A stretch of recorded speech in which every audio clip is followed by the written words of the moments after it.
Hey everybody, Eric Grenier here, and welcome to this live stream of the Quebec election launch. It launched yesterday, and I'm really happy to be here with you today to talk about this election campaign, answer some of your questions, and really go through it all and really see what we're going to get at the end of this. So voting day will be on October 3rd in Quebec, and yes, it is a campaign that a lot of people are expecting to be, well, let's just say, a preordained conclusion in terms of who is going to win, but I think that every campaign matters, and there's still going to be lots of interesting stuff to watch in this election. So if you are in the this live stream, if you are watching, please let me know, first of all, if you can hear me and you can see me and everything's okay. And if you do have any questions over the course of the next hour or so, you can leave them in the chat, and I will get to as many as I can throughout the next hour. So on the screen you have me here in the corner, but the screen that you're looking at for the most part is from the really terrific website, the electionatlas.ca.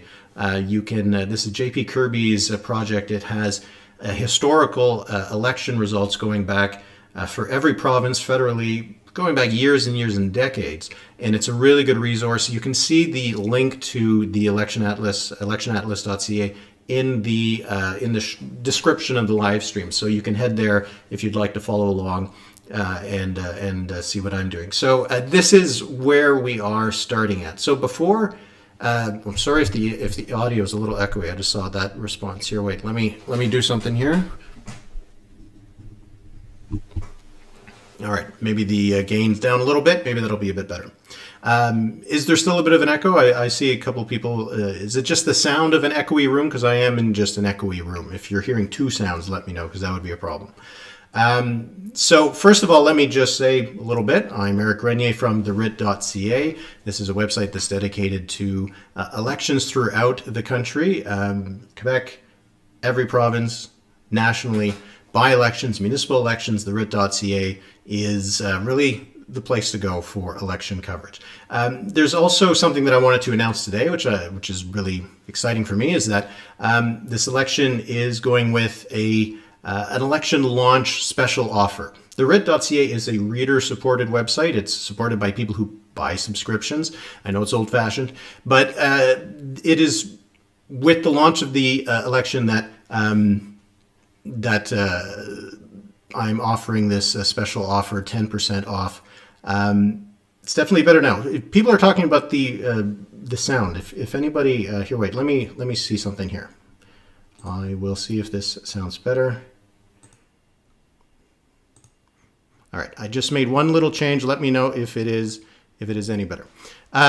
So yes, so if you go to the website, therit.ca, you can save 10% off a subscription for the next year, and it'll help to support the site. But why you would want to subscribe, there's lots of stuff on the site that you only get access to if you're a subscriber, but Philippe J. Fournier, who you probably know from 338canada.com, from QC125.com, who breaks down the numbers, break down the polls, and is really a resource when it comes to elections in Quebec, but across the country. He is going to be joining me every week during the... Okay, good. I'm glad to hear that the issue has been fixed. I haven't done a stream in a little while, so I'm a little rusty. Anyway, Philippe is going to be joining me throughout the campaign. The beginning of every week, he's going to join me for subscribers-only episodes of the RIT podcast. We're going to go over all the polls throughout the campaign, and it will only be for subscribers. So if you really like Philippe, and I know a lot of you do, you'll want to join us and sign up. And you can take advantage of the special offer for the next 10 days, and I hope that you'll do that. Okay, so that's out of the way. Let's talk about this Quebec election. October 3rd, this was the fixed election date. It was always going to be on October 3rd. And François Legault, the premier, now he's, as they say in the media, the CAQ leader, is of course still the premier, but trying to give everybody an equal standing. He launched the campaign yesterday on Sunday, and it'll be October 3rd, that'll be election day. He is really starting this campaign in a really strong position. So the CAQ won a majority government back in 2018. They had about 37% of the vote. They won 74 seats. It was a really big upset because the polls going into the last few days of the campaign actually had a lot of a closer race between the CAQ and the Liberals, because the Liberals ended up dropping to just under 25% of the vote. Really an all-time worst kind of result for them. They won 31 seats, official opposition status. And things have really gotten worse for the Liberals since then. In third place was the Parti Québécois. They won 17% of the vote and 10 seats. That 10 seats tied them with Quebec Solidaire, that also won 10 seats. They had about 16% of the vote. So right now, going into this election campaign, the CQ is only coming off one mandate. Quebec doesn't really have that much of a history of single-term governments. And the polls are pretty good for him. A satisfaction rate in the most recent Leger survey had him at 58% support. And obviously, that's a good number if you're going into an election campaign. And the Leger survey, which was just published just before the weekend, gave the CQ 42% of the vote. So they're up a little bit from the last election campaign. But most importantly, who is in second? The Liberals with 17%. So they're down 8 points from the last election campaign. That's a huge gap between the two parties. You're talking about a 25-point gap between the CQ and the Liberals. That's going to be a huge majority territory if the CQ can hold that kind of lead throughout the rest of the campaign. The opposition parties are just divided. So you have the CQ, which is a center-right, nationalist party, not a sovereignist party, more of an autonomous party, as they say. They want more autonomy for Quebec, but within Canada.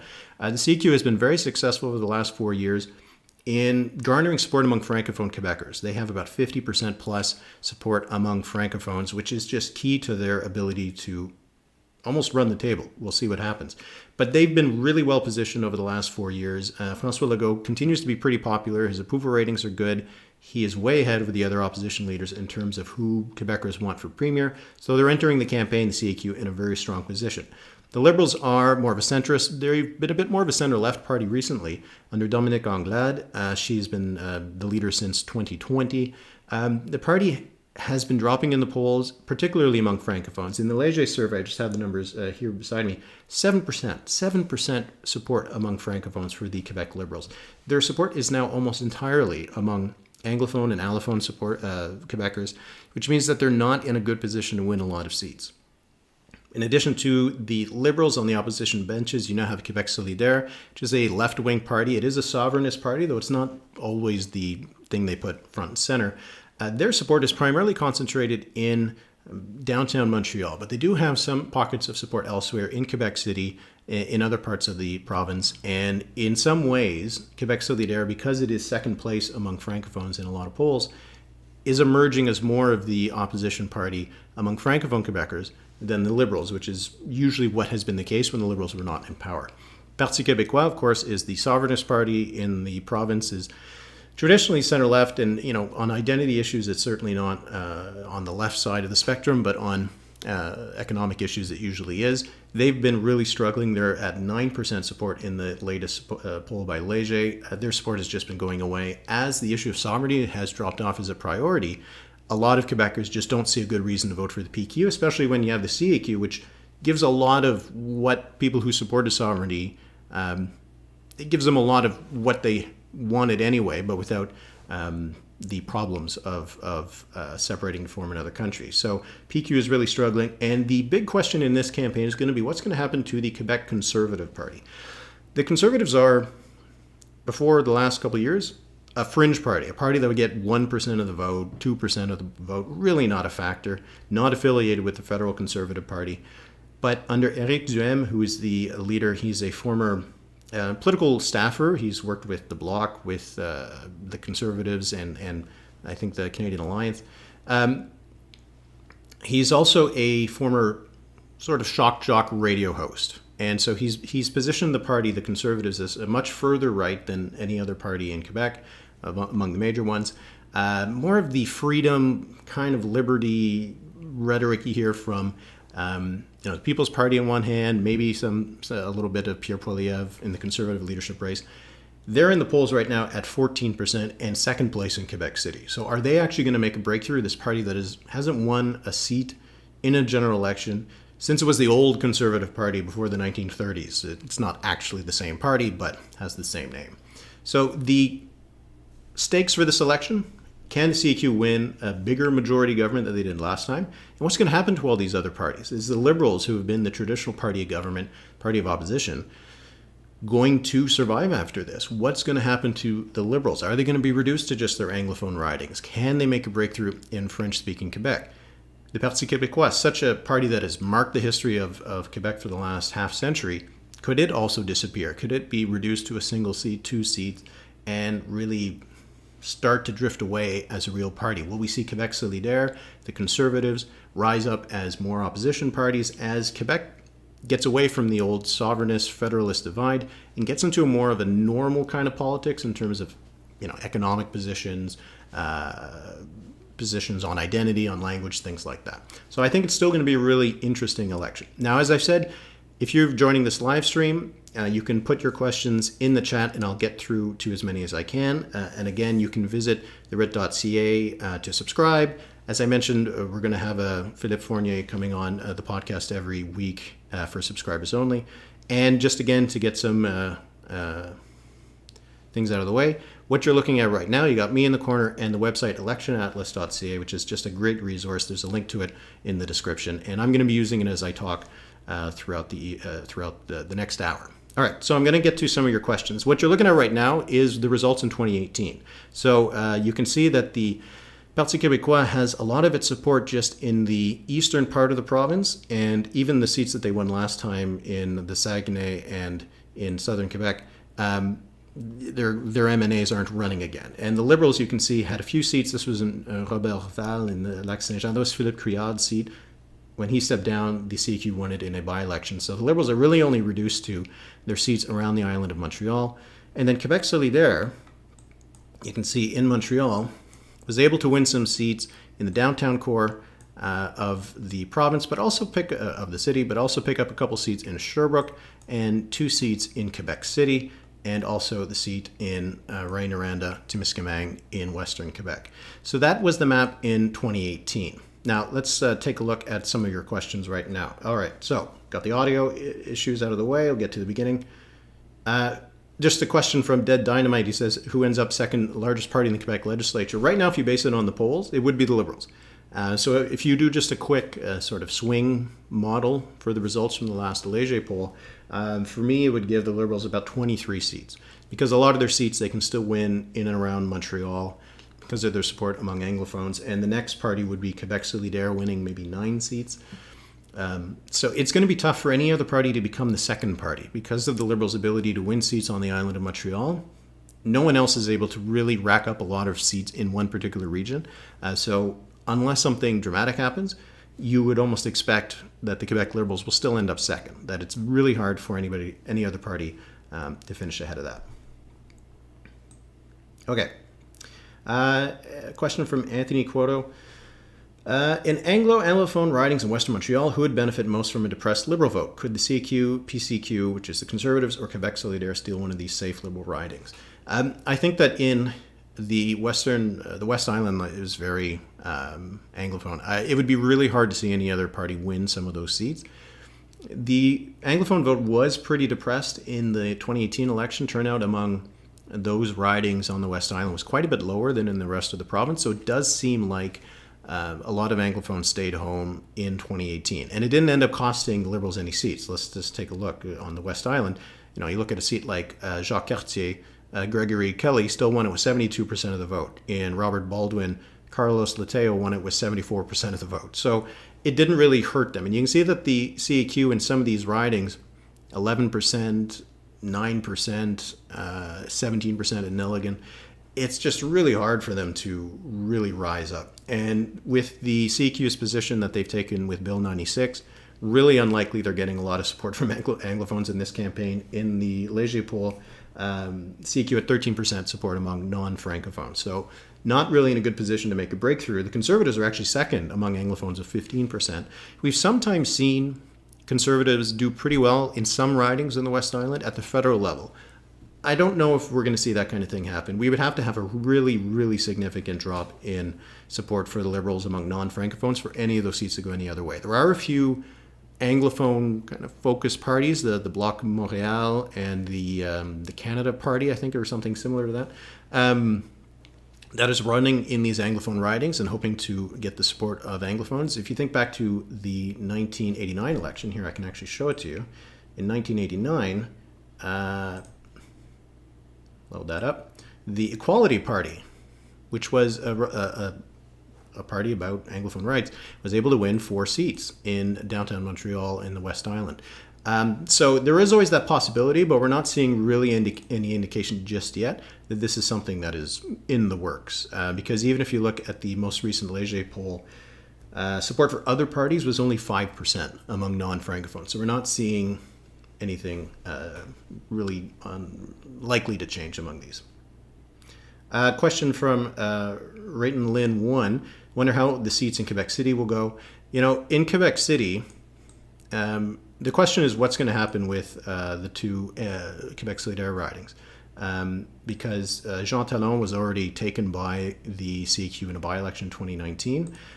So it means that it's really just these two seats that the Quebec Solidaire won. Saul Zanetti is running again in Jean Lesage, but Catherine Dorion is not running again in Tachereau. So we'll see if that's going to have an impact on the QS vote. What's really going to be interesting, what's going to happen to the Conservatives, because their support in the Leger survey was 26% in the Quebec City region. So they were still 21 points behind the CQ, but in the last election, they had 3% support in Quebec City. So the Conservatives could make a breakthrough. The one to watch will be Chauveau here. This is the riding where Éric Duhem is going to be running. He's the Conservative leader. Adrien Pouliot, he got 9% of the vote in this riding when he was the former leader. He ran here in 2018. If the Conservatives are able to win a seat, you would think it would be the one where their leader is, but we'll be seeing what happens to some of these ridings more in the suburbs of Quebec City, Lévis, things like that, whether the Conservatives will make a breakthrough. We'll see what happens. I think for Quebec Solidaire, they've been holding their support in Quebec City. They're at 13% in the last poll, so they're down from about 16% in the last election, so not a big change. So if the Conservative vote goes up, it's unlikely to take votes away from Quebec Solidaire, so it might actually help Quebec Solidaire hold its seats in Quebec City. I'm going to just take some coffee if you don't mind. Frédéric Moret asked about the Canada, I can't remember what the name is, if someone can, but the Anglophone Rights Party in West Island. I don't see a big breakthrough for that just yet, but we'll watch. It'll be something to watch, but I'm not sure if they'll take more than a couple of points, and the Liberals can afford to lose a lot more than that on the West Island.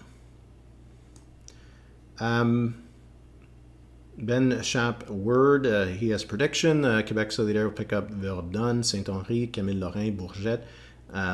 Camille Lorrain, I'm not sure if did that go through? I know that it passed in the Assembly, but I'm not sure if Elections Quebec is actually calling Bourget Camille Lorrain. I'll have to look that up. And thinks that the CQ can pick up in Hull Almer in the Outaouais. We'll see if that happens. So David Rovinsky asks, what are the prospects for turnout in this election? Will the CQ's huge lead make people stay home, push turnout as low as Ontario this year? Does low turnout help Legault even more? When there's a government incumbent party that is popular, and when everybody kind of assumes that the party's going to win it, turnout is usually not very high. Turnout going up usually means people want change, people are motivated to go out and vote, or that it's a competitive election. A competitive election will also be an election that you'll see higher turnout. So I would suspect that turnout's not going to be too high in this campaign. I would expect that it'll be maybe lower than last time. We'll have to wait and see. Maybe the Conservatives will be able to bring in a lot of new voters that might make turnout not drop as much. But I would suspect that turnout will be pretty low. Not necessarily like dramatically low, but lower than last time. And that would help the CQ. Lower turnout usually means that middle-aged or younger people are not voting, because older people still tend to vote in pretty big numbers even when turnout goes down. And the CQ has a lot of support among older Quebecers. So a low turnout election, good for the incumbent. And in this case, especially good for an incumbent that has a lot of support among high turnout populations. Rayton Lynn asks, how much of an impact will Gabriel Nado Dubois replacing Mano Marseille as the candidate for premier have? Yeah, Quebec Solidaire has a unique structure. So they have two co-spokespeople. They're not necessarily leaders. There's an official leader that is like on the paperwork, because you need to have one in Quebec. But they have two co-spokespeople that are their leaders. It's supposed to be one female, one male. So in 2018, it was Mano Marseille. Mano Marseille is still one of the spokespeople, but this time Gabriel Nado Dubois, who was the male spokesperson last time, is the candidate for premier. The Quebec Solidaire has to appoint one of them to be the candidate for premier, because only one person can be premier. One person can take part in the leaders' debates. So it was Mano Marseille last time, and this time it's Gabriel Nado Dubois. I think he's actually going to help them quite a bit.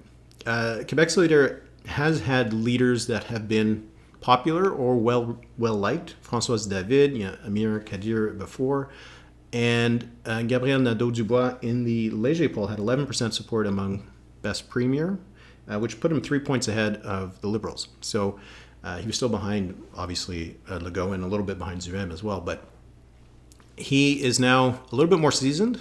4 years later, this will be his second campaign. And he's a good debater, and I think that he will give something to Quebec Solidaire that Mano Marseille gave them much more of a, we'll call it a heart maybe last time.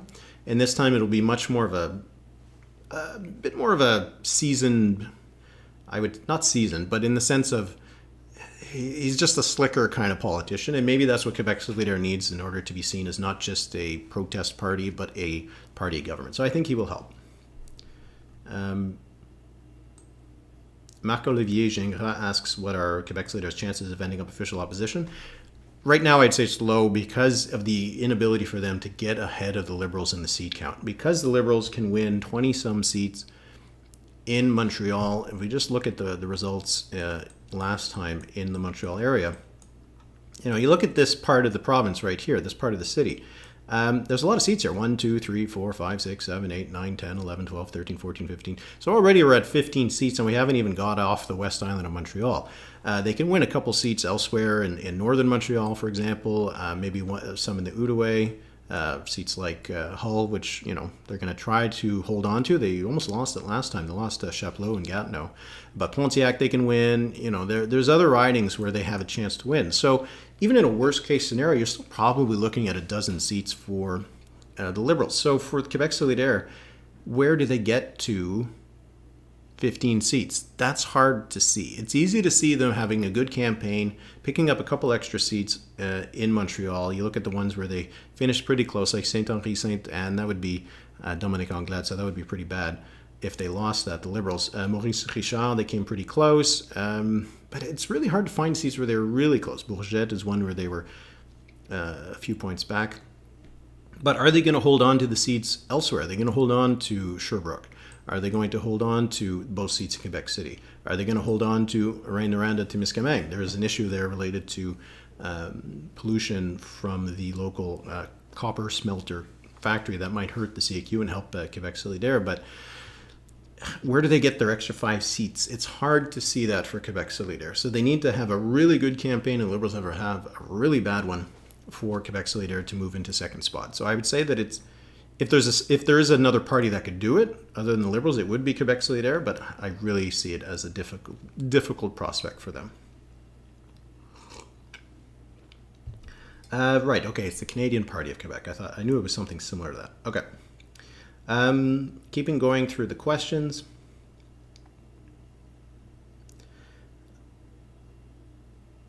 I got some answers there that Camille Lorrain, it's not Bourget anymore. Okay, so there you go.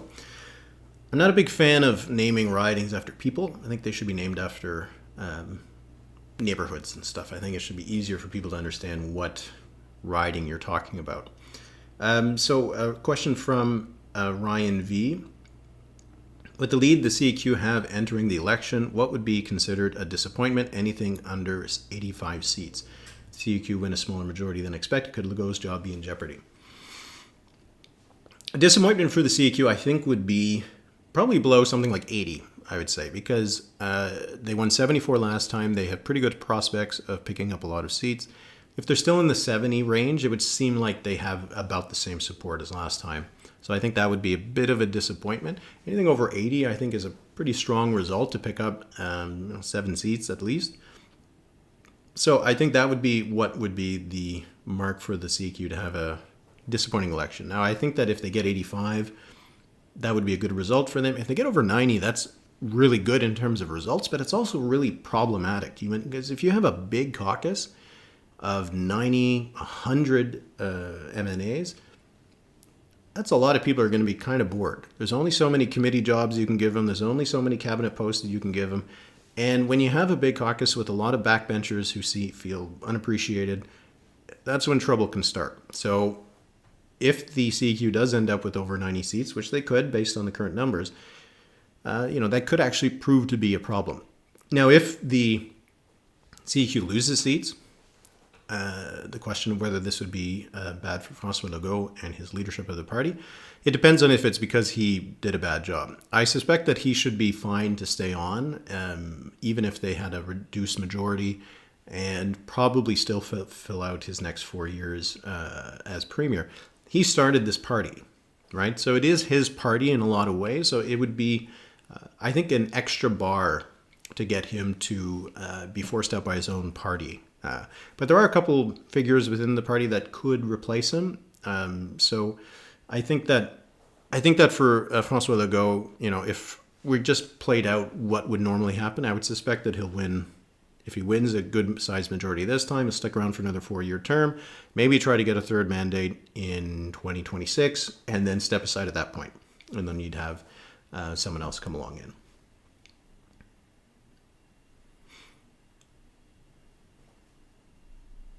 Um, 4001. What party other than the CQ participating in this election will not be a force in politics or defunct in about 20 years' time? Yeah, that's a really good question, because I think that's really what's my big question from this campaign. It feels like Quebec is in the midst of a political realignment that you had in the 50, from the 30s to the 60s. It was the Liberals versus Union Nationale.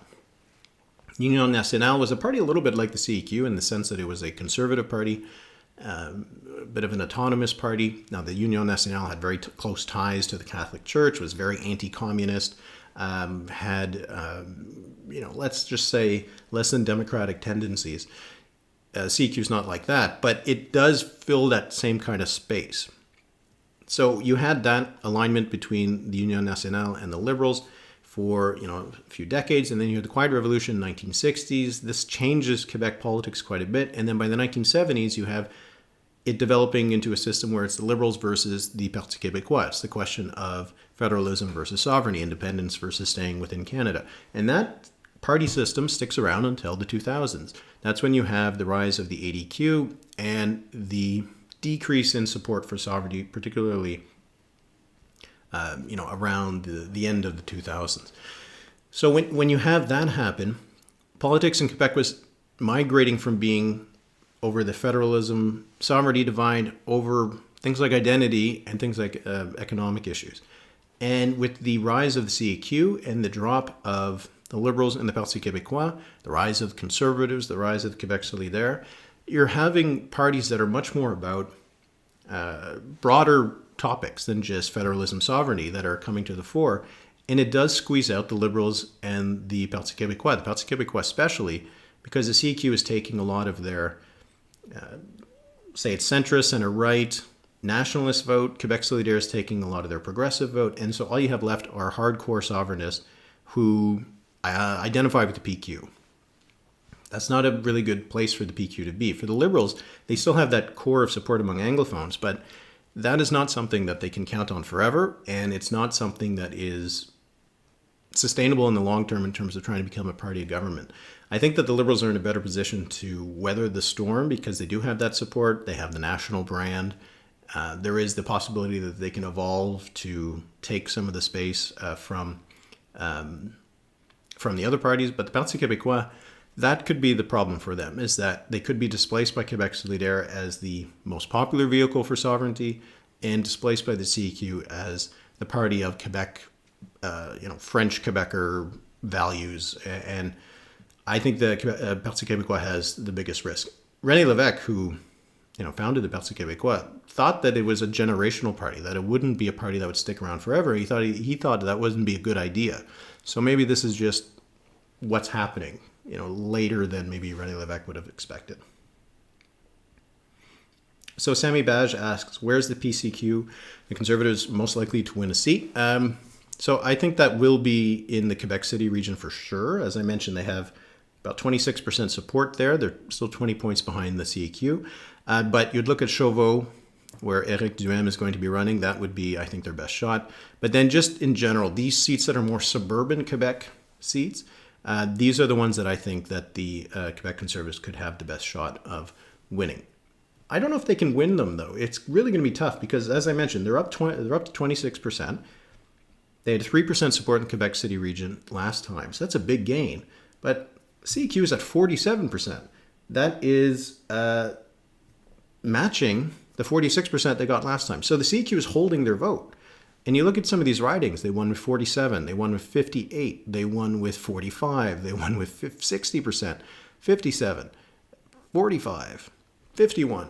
So if their vote is not coming down by a lot, the Conservatives are not going to be able to take them. Even if they're up 30 points in these ridings, if the CQ is still holding a lot of the vote they had last time, the Conservatives are going to have a strong second.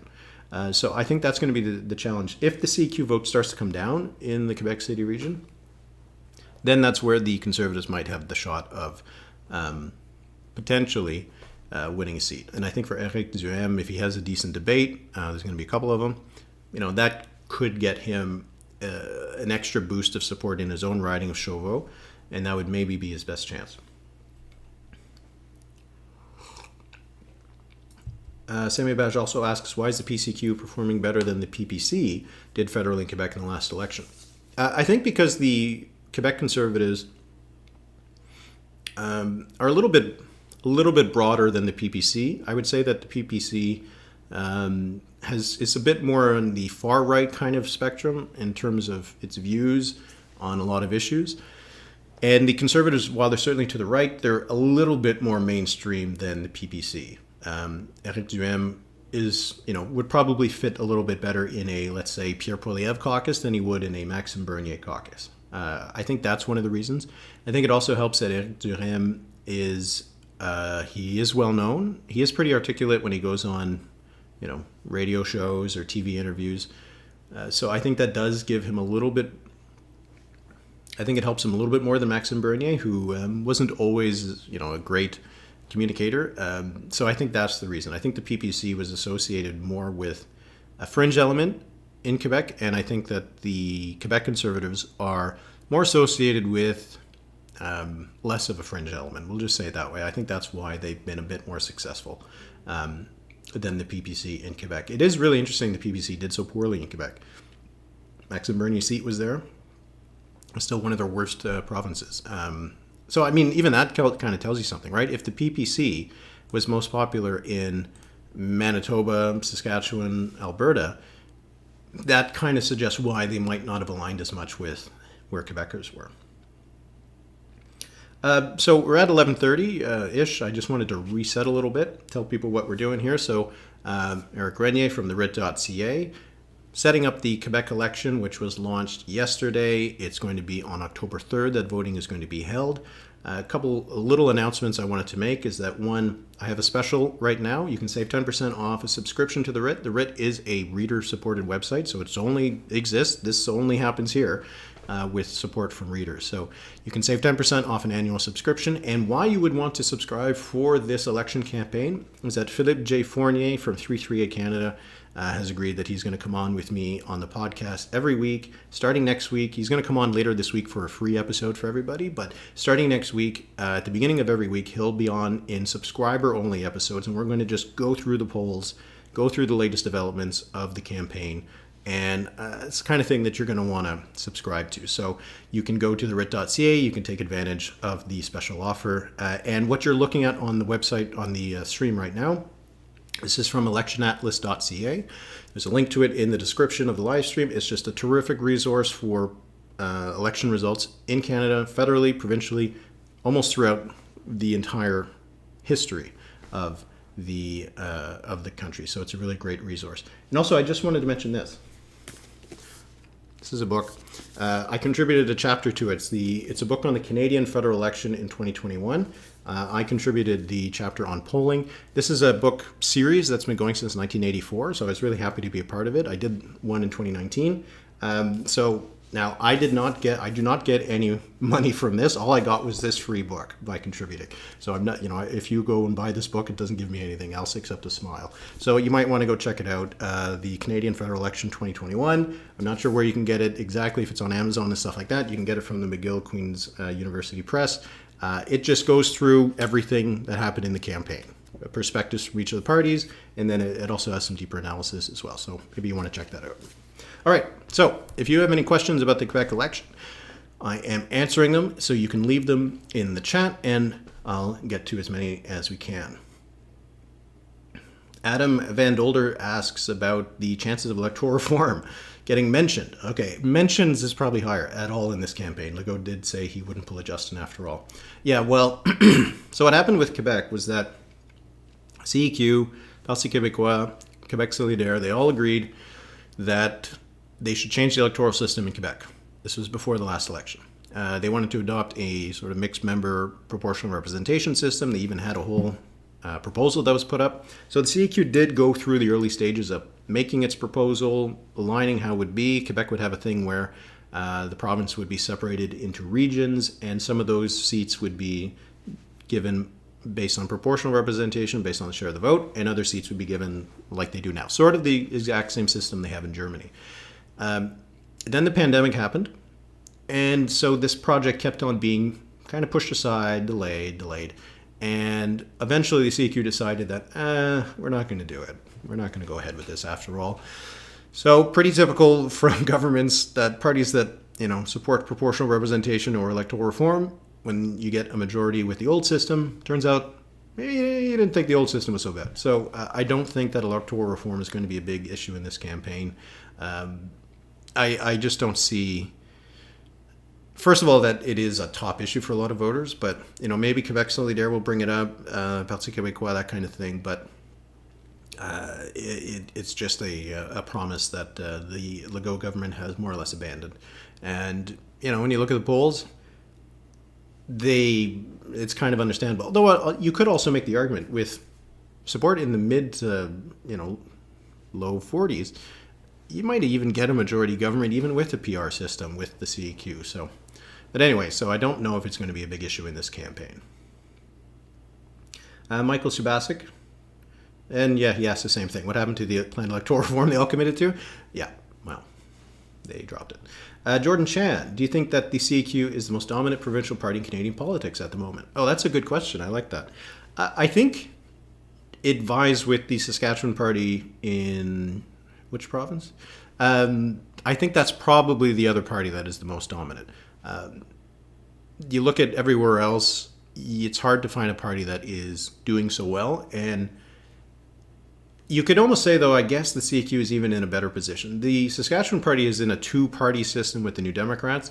Most polls usually give them a 20 or 30-point lead, so it's similar to what the CQ has now. But it is just a two-party system, right? And Saskatchewan has become a bit more conservative, and Saskatchewan party is the conservative party, so it gets a lot of support. The CQ, I think, has really done a really good job in terms of its positioning. I think that it's positioned itself right in the middle of where Francophone Quebecers are. And you can see it with the fact that they get 51% support in the last Leger poll. So they've positioned themselves exactly where the median voter is for Quebecers who speak French. So, identity issues, language, economic position that I think gets a lot of people on side in the sense that they are a little interventionist, but also very business friendly. So I think that they've really positioned themselves in a way that is good to win elections. Because you look at where the other parties are, they're all so far behind. And all the parties are at odds with each other. So it's hard to imagine how the CQ, until they just become unpopular, loses a lot of this support. If their popularity drops, who's it going to go to? Are the Liberals going to pick up a lot of that vote? If the Liberals are picking up a lot of that vote, they need to pick up a lot of it. It needs to be among Francophones. How is that going to happen exactly when you think about where the two parties are positioned? The Parti Québécois, they could pick up a couple if people decide they want to get into sovereignty again, but it's a long way to go. You have Quebec Solidaire and the Conservatives that are so far apart on a lot of issues. The opposition is divided as well. So, when we talked about how Doug Ford would have lost the last election in Ontario, it would have been if all of the progressive vote went behind one party. Didn't happen. They split it perfectly. But in Quebec, these parties aren't going to get each other's vote. There isn't a voter that is going to go from the Liberals to the Parti Québécois. There's not a voter that's going to go from the Conservatives to Quebec Solidaire. So there's not really even the chance that one of the opposition parties can get all of the anti-Legault vote, because that anti-Legault vote is so divided. So I think the CQ is in a very strong position. And I think that, I'm not sure if I'd call them the most dominant, but maybe they are the most cleverly positioned. The Saskatchewan party in Saskatchewan is very strong, but that's because the province is just conservative and they're the conservative party. It's not because of their strategic brilliance that they put themselves in this position, but I think you could argue that the CQ has done a very good job in terms of making itself almost a default party for a lot of Quebecers. Because the other parties seem to be about this or that, and the CQ seems to be a bit more about a lot of different stuff that can get people on board. That seems to be what the polls are suggesting. Ryan V., which leader do you think is the most likely to lose their job after the election? I think that would be Dominique Anglade. She's most likely to be the leader who... I'm going to say, first of all, it would be Paul Saint-Pierre Plamondon of the Parti Québécois, because he's the most likely not to have a seat at the end of this. He's running in Bourget or Camille Lorrain in the island of Montreal. And his chances of winning it are, I wouldn't say, very high. So if he doesn't have a seat, that makes it all the harder to stay on as leader. But the Parti Québécois, if he does decently, and maybe he saves a bit of the furniture in the sense of not getting 9% of the vote where they are and holding on to maybe a half dozen seats or something, maybe he could stick around. But the Parti Québécois has a long history of knifing its leaders, so Saint-Pierre Plamondon is going to have to watch his back, almost literally. Dominique Anglade, I think that the Liberals are on track for their worst result ever, and if they get reduced to just their Anglophone ridings on the island of Montreal, there's going to be a move to replace her, because that's not the future for the Liberals if they want to ever get into government. So those two are the ones who I think are in the most difficulty. Legault obviously will stick around. Nado Dubois, unless something happens, I think he's likely to stick around. He's only 32, so he could stick around for a long time. And Éric Duhaime made the Conservative Party in Quebec relevant, so he's not going anywhere. HB says, are there hot button issues for this campaign? Or is it likely to shape up similar to Ontario with the front runner not saying much or of anything?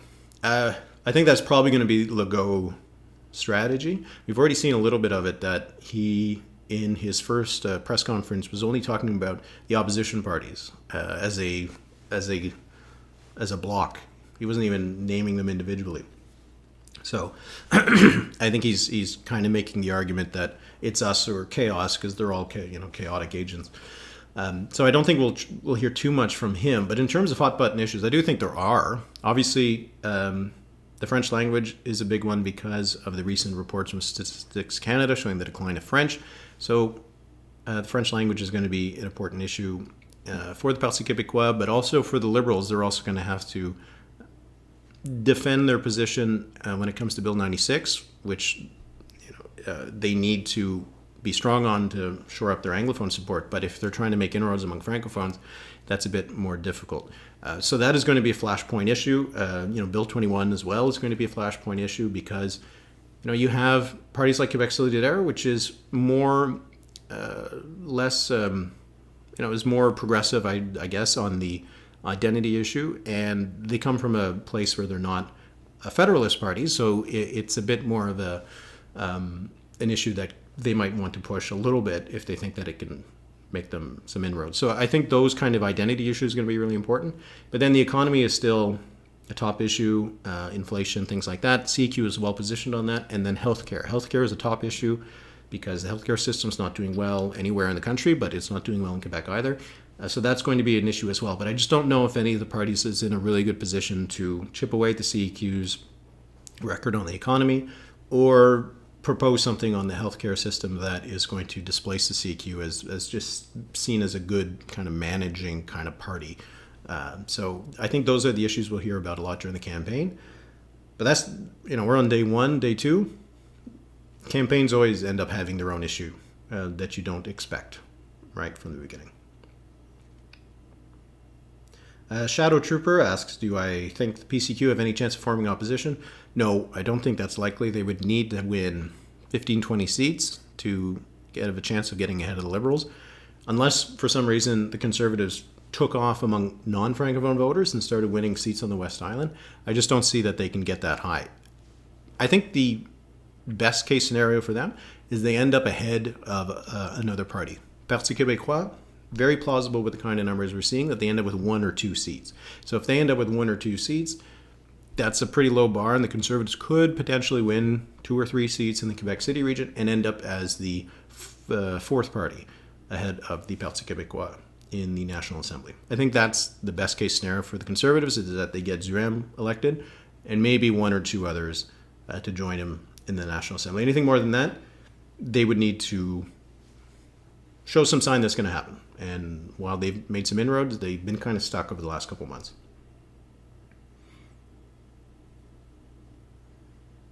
We got a question from Sebastian Cooper. Anything to watch for in the Pontiac? Will the Liberals be able to hold it?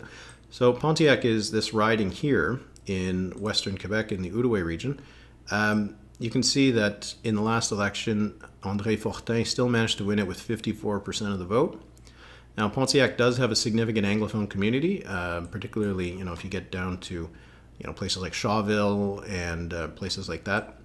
Almer as well, because this goes down into the city of Gatineau. This is the Gatineau area, this is the Hull area, and you got Almer there.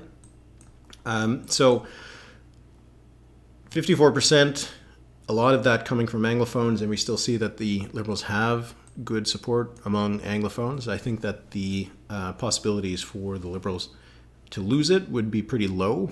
If they did lose Pontiac, they're in some deep, deep trouble. It's pretty likely actually that Pontiac is the only seat, I wouldn't say it's likely, but it's a big possibility if they lose Hull, could be the only seat out of the Montreal region that the Liberals could hold after this election. If the Liberals are losing Pontiac, they're probably losing a lot of these seats as well. And if that's the case, then it's going to be a disaster for the Liberals if anything that bad happened.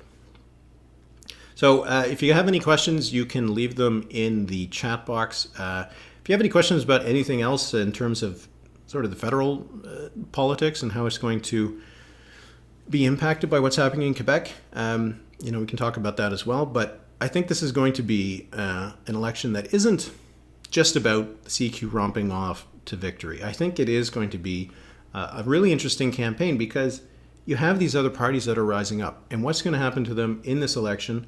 What's going to happen to them in the future? And what does it mean for the traditional parties? This could be the kind of election that is the worst in the history of the Parti Québécois since they were founded. It could be the kind of election that is the worst in the history of the Quebec Liberals. It could be an election where the Quebec Conservatives finally make a breakthrough, win some seats, become a factor in Quebec politics, and maybe stick around for a long time. Maybe this is a stepping stone election for Quebec Solidaire to become the alternative to the CAQ in 2026. There's always a possibility that this campaign just flounders for the CAQ and they end up losing it, but that would be pretty dramatic, and if that happens, then we're in for a hell of a campaign. So there's still lots to look at here. There's still a lot of things I think is really going to be interesting in this campaign, because it's not just the history of the next 4 years. It could be, what does this mean for Quebec politics between now and the next few decades? So there's lots to look out for between now and October 3rd, when the election will be held. Donnell Gill, which of the PLQ strongholds on the island of Montreal is most vulnerable? So there's a couple of ridings that you would look at on the island of Montreal where the Liberals are in a tough spot. You can see it on this website. And again, to remind everybody, this is from electionatlas.ca. There's a link to it in the description of the live stream. Great resource. You should check it out. You can see that the ridings that are a little paler red, these are the ones where the Liberals did not have as much support. So Maurice Richard would probably be the top one. They got 29.5% of the votes, so it's under 30%. And Quebec Solidaire was just behind. So when you see the kind of numbers we're seeing in Montreal, the Liberals are at 27% in the greater Montreal region, so that includes the suburbs around the island. They're at 27%, which is a drop of 4 points since the last election. Quebec Solidaire is at 16%, which is a drop of 2. So that means that the Quebec Solidaire is net 2 points over the Liberals. And in this riding in Maurice Richard, you can see that the result was about 2 points. So that's the kind of riding that Quebec Solidaire could pick up. You look at another one like Anjou Louis Riel. They had 39%. The CQ was at 29%. So that's about a 10-point gap. But a 10-point gap with the kind of swings that we're seeing is something that the Liberals have to worry about. Saint-Henri, Sainte-Anne, this is Dominique Anglade's riding. She won this pretty comfortably. So 15 points, 14 points. So this would be a bad result for the Liberals if they lost it, but they do need to probably have her be in her riding a little bit more than any other, Nado, Dubois, or Legault for sure. Verdun is another one where maybe the Liberals have to watch out. And then if you go off the island of Montreal, Lapinière, this is going to be interesting to watch because Gaétan Barrette, who is the former health minister, long kind of well-known figure in Quebec politics, he's not running again. He won the seat by nearly 20 points last time, but he's not running again, so does it open it up? And Laporte on the as well in South Shore, not won by lot, so it could be one that the Liberals have to worry about. I think that's primarily where the Liberals have to be worried on the island of Montreal. In Laval, a lot of these seats are going to be tough to hold. Vimont, Laval des Rapides, they only won these by a couple points. Mille-Île, about 4 points.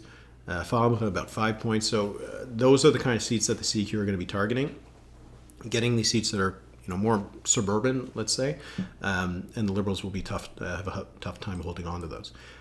In terms of what they could pick up, probably a big fat zero on that one. So, it's really about what they can hold on to in this campaign. Shadow Trooper just says NDP in Quebec.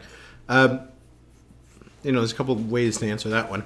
In terms of where the New Democrats are, the federal New Democrats in Quebec, they only have the one seat in Rosemont la Petite Patrie, the Alexandre Bouleris. Their numbers in Quebec are still about the same, not seeing anything there. There is a provincial NDP in Quebec. It isn't like fully affiliated with the federal New Democrats or anything like that. In the last election, they did run in a few ridings, and I think I can take a look at, where they ran. You can see on the right, just above my head, they had some results in the West Island, which were, you have here in Marquette, they had 2%, 2% here, 2% there. So the NDP in Quebec did make a run at something in 2018. Primarily, you would say, in the Anglophone ridings, because Quebec Solidaire would really be the NDP choice for a lot of Francophones that are on the left. Because you can see in Taschereau and Jean Lesage, the NDP, again, less than 1% in Taschereau, just a little bit over 1% in Jean Lesage. So the NDP in Quebec tried to take off, was trying to take the spot that's been kind of vacated on the progressive left among Federalists. But we've seen under Dominique Anglade that the Quebec Liberals have been a bit more progressive than, under Jean Charest or Philippe Couillard, where the Quebec Liberals were more of a centrist party that was just a coalition of Federalists.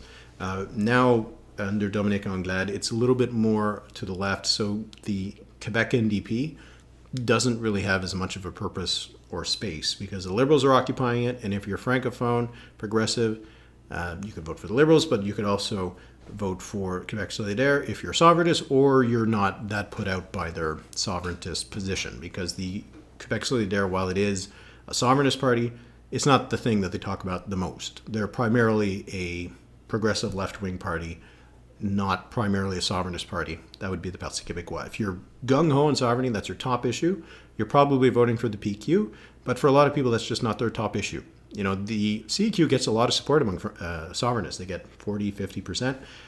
But these are people who are not so motivated by sovereignty that it's their top number one issue. It's the only thing they care about. It's the kind of people who would be like, if there's a referendum, yeah, I'd probably vote yes. But, in the meantime, I'm, interested in the economy or identity issues, the things like that. So the NDP in Quebec, not as big of a factor as it could be, I suppose, but the NDP in Quebec has never been much of a factor in the province. They won a seat as the old CCF back in the 1940s, I believe, but apart from that, they've always had a lot of trouble. And in fact, the Quebec Solidaire was formed out of a merger of all these small left-wing parties in Quebec. Union des Forces Progressistes, Option Citoyen, and the old UFP, which was this merger of left-wing parties, included a party like the Parti Social-Démocrate, which was the changed name of the old Quebec NDP. It also included like the Communists. Like it was a party merger of a lot of left-wing parties, and became Quebec Solidaire in the early 2000s, a bit more of a mainstream progressive party. But I'd make the argument that Quebec Solidaire is probably the most left-wing party in the country that has seats in a legislature. So, it's an interesting dynamic there. Fluorescent pink, why is the PQ doing so poorly even though the Bloc is so dominant at the federal level? So that's an interesting question. So I think it goes back to what I was just saying. The Parti Québécois is now about, well, it's always been, but it's about independence.